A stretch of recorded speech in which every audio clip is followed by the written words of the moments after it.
Well, hello, Becky. So good to see you again through your images this week. This is Tiffany Bender, Munchkins and Mohawks Photography. We're going to be looking at your three images today. And let's start looking at some questions that you had. So the first image you took a while back, it's an engagement session.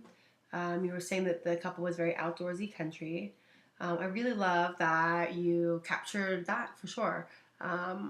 The bale of hay, I love use bales of hay. You notice I shoot a lot in open fields, and I love the framing element that a bale of hay can get. You shot this at f8, 1/250, ISO 400. You had talked about in a previous post that you have, I think it's the Canon 20D, and you were worried about image quality as far as cropping goes.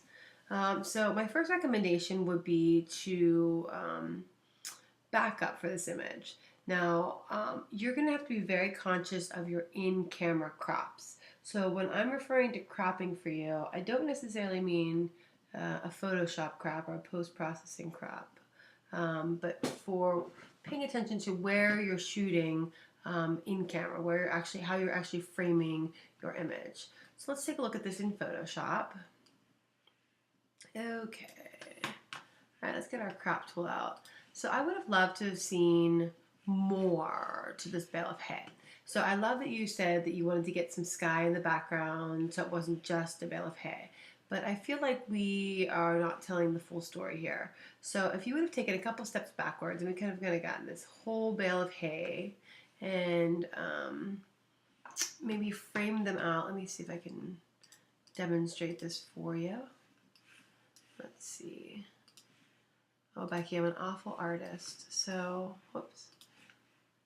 We'll see if this can make any bit of sense here for you. So I would have loved to have seen, let's see, right about there. Here we go with the drawing. The full bale of hay all the way around. So we would have moved them over and up a little bit. So this full bale of hay would have kind of come all the way around. And I would have liked to see a little bit more into the image too. So what was leading up to this with our bale of hay, grabbing our attention over here. Okay, and then as far as the posing for a couple, I would have liked to have seen you done it kind of the opposite way. So we would have had our girl on this side and our boy on this side, and their heads, say the guy's head right here, and her head slightly lower than his. So we would have made that nice diagonal, and we would have kept them circling in the image. I love that they've got really great smiles, but I would have loved to see them engaged a little bit more. So what you could offer to them is kind of say, hey, why don't you guys snuggle into each other, or let's see how close you can get, or let's get uncomfortably close. I kind of make goofy voices and tell them to get really squished in together, squish, squish, squish, squish, squish, and I kind of push them in so that their heads, there's not this gap here, okay? You'll notice on a lot of my images, people's heads are really, really, really close. And it just helps keep your attention right on your subjects, okay? So this image really could have been a lot stronger if we would have looked at this compositional principle. So had that bale of hay positioned on the far right side, but get the whole thing, so step back a little bit. Switched our positioning, so our posing, so our guy was up here, our girl down here, we made our triangle. And then get them engaged, get them talking, get them giggling, get them squishing together. And with those couple suggestions, I think we would have done really well with that particular image. I really love how you've got them in the bale of hay, so you're not just plopping them in the middle of a field, but you get that. You can definitely tell that they're have an outdoorsy personality. Great job. All right, girly. Let's head on to your next image. All right, you got to take your sister out. She was your model. I love that. Okay, so we've got this one at 1.8. Wow. 1/640 and ISO 400. So I heard you mention a couple times that you were trying to work on full manual. And I'm wondering if you're trying to focus manually, which is not something that you need to be doing. So manual definitely refers to selecting your settings. That would be your f-stop, your shutter speed, and your ISO. Um, we don't need you manually moving your aperture ring, trying to get your images in focus like that. That would be excruciatingly painful, especially with little kids. So just to clarify, I just want to make sure that's not what you're doing. Okay, but it's very impressive that you got her all in focus here at that. Okay, so let's talk a little bit about, oh, I love her expression so much here, and the light and the colors are really pretty. Let's talk about the composition of Tad. I think I already cropped it. Okay, so when I'm looking at this image, I really want to enhance the fact that she's jumping. So when we've got all this space above her, it makes me feel like she's not all that high. But when I just crop it in a little bit, it makes her higher on the page, and so it's much more pronounced. Another great tip for jumping is I want you to get really, really low. So when you get lower, your body gets lower, it gets more exaggerated. So you would have gotten more sky in the background. We would have been able to eliminate this, here we go again with the drawing. Oopsie-daisy, sorry. Horizon, cutting her right in half. So this is kind of stealing some of the show right here. So I would have liked to have seen the horizon fall somewhere in this vicinity. And so then if you would have gotten lower, we could have gotten more sky in the background, and make sure you're not allowing too much room above her head, because then she loses some impact. What else here? I love her expression. So we've got the blowout in the background. So obviously you were shooting into the sun, which I do all the time. But I think because she's got the blonde hair, we're losing some of her hair in here. Let's see here. You see how we've got like a little bit of a ponytail sticking out here. So you really want to kind of watch that. If you could have had, if we could have had all trees in the background, so we would have had a darker background where she would have gotten that rim lighting kind of illuminating the back of her hair, but still allowing you to see that she had hair, that would have been probably more ideal. But really great job in practicing focus at 1.8. Okay, so let's take a look at this image here. I want to spend a little bit of time here. I love that you flipped your picture. So let's read this back here. Okay. For the Black-Eyed Daisy one, we did 7 or so, and probably 4 turned out pretty well focus-wise, with this being the best. The settings are the same as above. I warmed it up in Lightroom and did a little vignette, and then flipped it in Photoshop.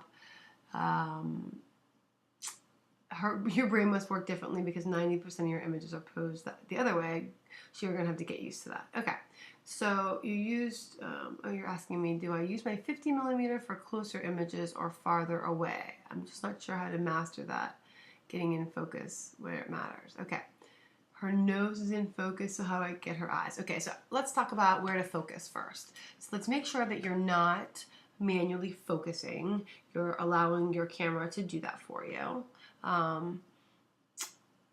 So I want you to hit right here with toggle your little red focal points and kind of drop it right here on the corner of her eye. So that's where I focus. And I toggle my focal points. I don't do center recompose. So I'm always in the back of my camera, like, lightning fast, trying to move that little wheel around to move my focal points. Now I know with Canon, the focusing system's not all that fabulous. So you may need to do a focus recompose. And I know sometimes that the focal points in the center are stronger, I guess. I don't know if that's the correct terminology. But you're able to get focus easier. So if you need to work on focus recompose, that you're finding you're getting sharper images, then go ahead and work on that. So I love that you flipped her this way, but let's talk a little bit about composition. So I love the Daisy's out of focus in the foreground. It really grounds her in the image. It lets you know why she's there. It helps place her in here. She could not be removed in Photoshop. You could not just pluck her out of there. She really, you really understand. She's hanging out on the ground. Maybe she had just gotten done looking up at the clouds, and it's just a really sweet moment you captured. So let's help make this image a little bit stronger. So keeping in mind that you're going to be needing to pay attention to your in-camera crops for image quality reasons, I want you to look at where their eyes are falling. So I'm looking right here. She's dead center right here, okay? So this is a pretty static image. It's not helping my eyes through the image. It's not drawing my attention to any particular area because of that. So when you are shooting, I want you to really think in like lines. Like, so you want to be drawing your attention right to her. All right, so what we could have done is when you're shooting, oh, give me 1 second here. Okay. What we could have done, I want you to tilt the image. I want her arm, instead of leading out, straight out of the image, I want it to be drawn in, okay? Let's draw ourselves in. So you're going to angle your subject a little bit more this way. And you're going to put her eyes in the top third. Okay? So you might need to take a step back also. So instead of, let's see, you know, we can see here, there are her eyes in the top third right here. And now we've got her arm coming in this way instead of going straight across. Okay? Yeah, much better. Okay. I feel like we've got, it looks like the lighting might have been pretty overcast that day. I would have liked to see maybe if you could have gotten a little bit of a reflector kind of back over here and popped up a little bit more light into her eyes. Yeah, but very nice overall. Okay, let me answer any other questions we've got in here. All right, I think that's it. All right, Miss Becky, thank you so much, and I'm really looking forward to images next week. I like how you got out there and used your sister as a little model. So this week, let's work on grabbing that 50 millimeter. I think you asked me something about that. Grab your 50 millimeter for closer images or farther away. Okay, 50 millimeters good for both, really. An image like this would be great for a 50 millimeter. So when you're doing a headshot, definitely a 50 millimeter is a great choice. When you've got these longer, farther away shots, you might want to grab a longer length lens. But for the headshots, they are certainly, your 50s are pretty much your go-to. So this week, let's work on your 50 millimeter, getting focus at 1.8. If we can get, you know, we're going to put our focal point right here in between the eyes to kind of grab focus. Let's pay attention to our composition. So let's lead our viewer through the story. So we want to keep their attention. Let's see here. Keep their attention going into the story. We are also going to work on backing up a little bit. So you really have to pay attention to your in-camera crops.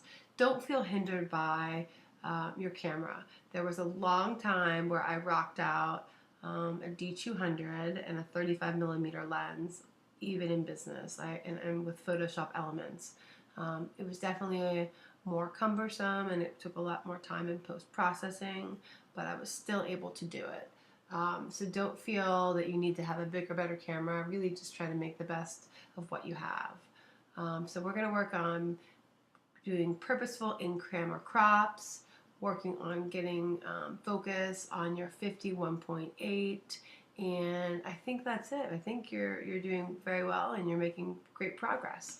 All right, Becky, we'll see you next week. Thank you.